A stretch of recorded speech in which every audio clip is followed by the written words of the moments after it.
Powered by the Montana Television Network.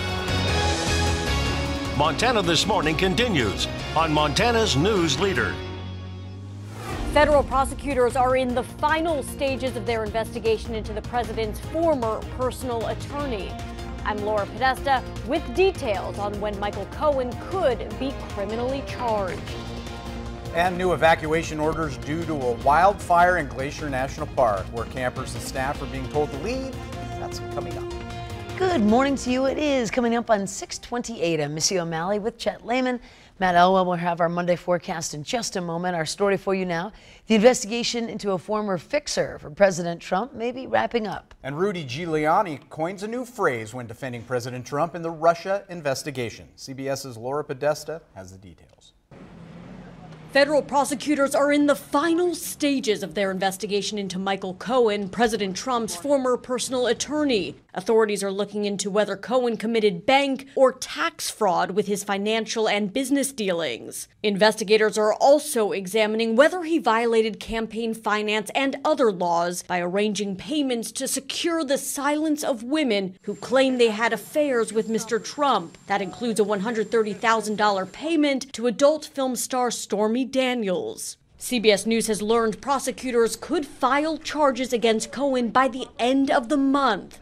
The investigation began under special counsel Robert Mueller, who then referred the potential evidence to the U.S. Attorney's Office in Manhattan. Mueller is investigating any coordination between the Trump campaign and Russian meddling in the 2016 election. Look, I'm not going to be rushed into having him testify so that he gets trapped into perjury. On Sunday, Rudy Giuliani, the president's current personal attorney, said an interview between the special counsel and Mr. Trump may not be needed. It led to this exchange trending now on social media. Because it's somebody's version of the truth, not the truth. He didn't have a conversation. Truth is about... truth. I don't mean to go like... No, it isn't truth. Truth isn't truth. Giuliani says he was trying to explain he's concerned Mueller would attempt to catch the president in a lie. Laura Podesta, CBS News, New York.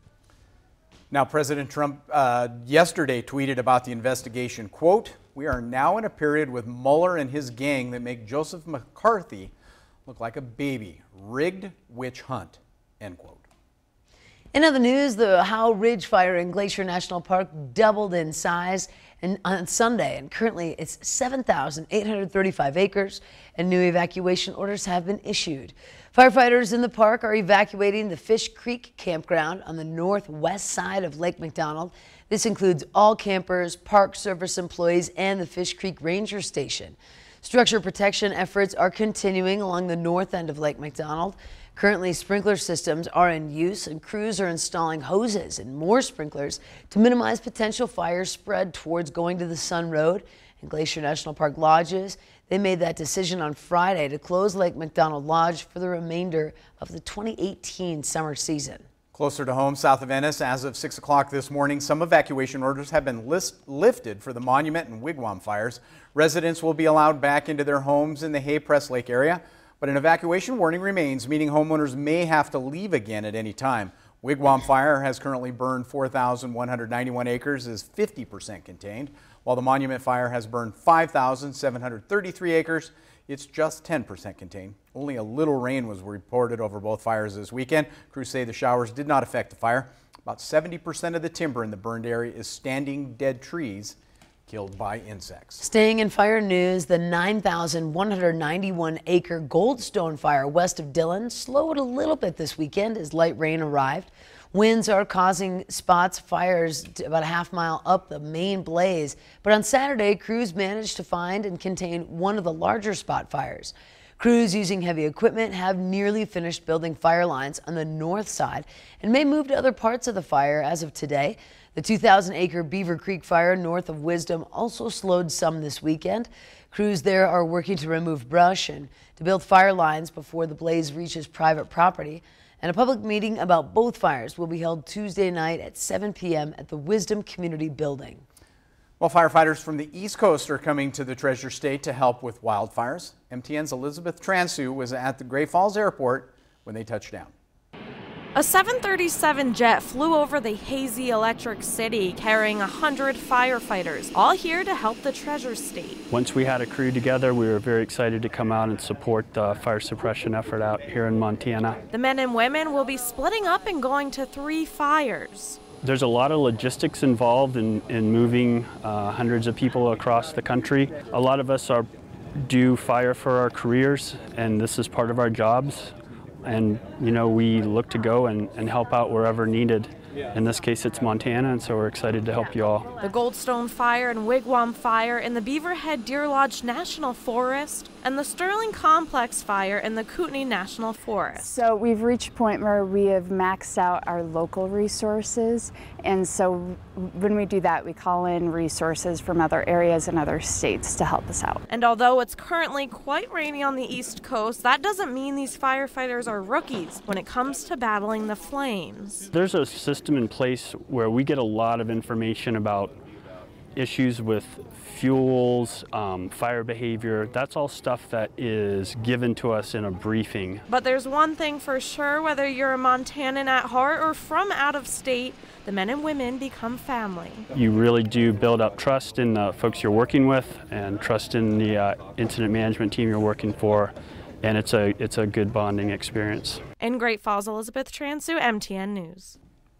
Well, it kind of comes back around. We have been sending firefighters around the country for years to help out. Now it's a turn for a little payback from those folks from elsewhere, and we appreciate the help. We really do. Be safe while you're here, please. Yes, no kidding. Looks like the smoke is really our big issue for most of us right now. The fires are going to continue to burn across the area. The smoke's going to continue to pour in. Latest air quality report hasn't changed much.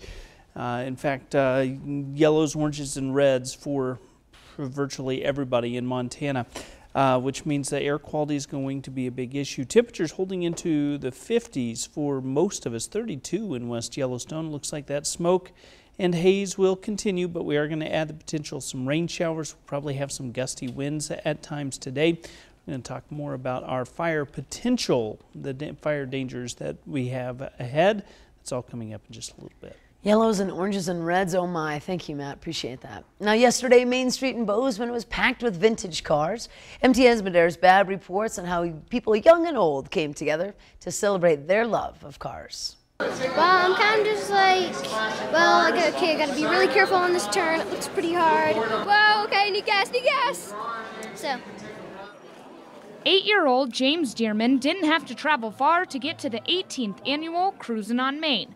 In fact, he lives right here in Bozeman. Dearman entered his rally cart he built back in 2017. Well, I just thought it'd be really fun to see other new cars and have mine in it. And it'd be fun to have a chance to win a trophy. Each year, people get to pick their favorite car in the show. This 56 Ford Victoria was the 2017 winner. Dearman has some stiff competition this year. There's this Hayward Farms ice cream truck, this hand-painted Harley, and this 1957 Chevy mobile home all the way from Arizona.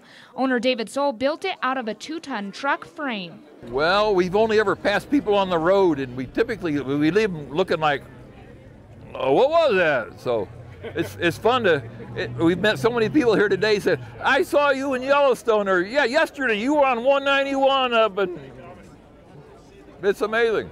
But it's fun to share back, because, you know, I built it for my personal comfort, then our comfort, and now to have for people to have fun with it, it's just great.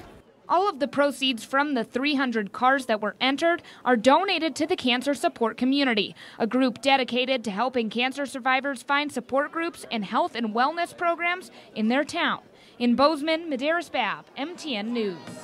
What fun that was. We're going to shift gears just a little bit. This week under the big sky, Montana harvests 15,000 acres every year.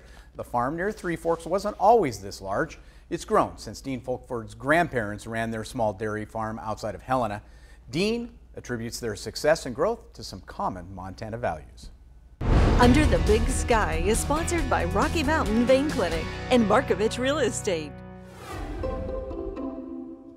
Luckily, I got to grow up around my grandparents that were just hardworking people. They had dairies, and they were people that got up every morning at 5 a.m. and went out and milked the cows, you know. I think because my dad and mom both grew up on farms, that they were committed to being somehow involved in agriculture throughout their whole life. And so my dad and mom came together and they ended up buying that little farm that her folks had outside of Helena. And that was the start of their farming operation back in the 60s. Whatever they lacked in terms of education and expertise, they made up with hard work.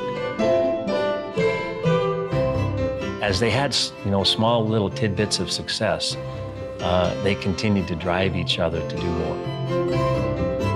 Started out with a farm of about a couple hundred acres, and throughout the course of the next 20 or 30 years in my dad's career, he continued to add on and continued to save money and take chances. It was amazing how much he put together in his lifetime. My dad said, "Dad, do you want to be a partner in a bigger operation down around Three Forks?" I said, "Sure." I was in high school then. So in '78, we moved to Three Forks on this dryland farm here and started farming. Well, there's much more to that story. If you want to watch the full Wheat Montana story, head on over to underthebigsky.com. Love that yearbook photo. That's a great one, nice, yeah. Dean. Very dapper, Dean, very dapper. Farrah Fawcett hairstyle, I love it. It is time for a quick break. When we return, the first generic EpiPen has hit the market. We have the buzz about it in just a moment. But first, let's check in with Nora O'Donnell, see what's coming up at 7 o'clock on CBS This Morning. Good morning ahead, and only on CBS This Morning, Anna Warner speaks with a former school groundskeeper who now has cancer. Lee Johnson opens up about his landmark case against agriculture giant Monsanto and the lessons he's passing on. And we'll take you to the spot where an iconic old bridge is now becoming an artificial reef. See you right at 7.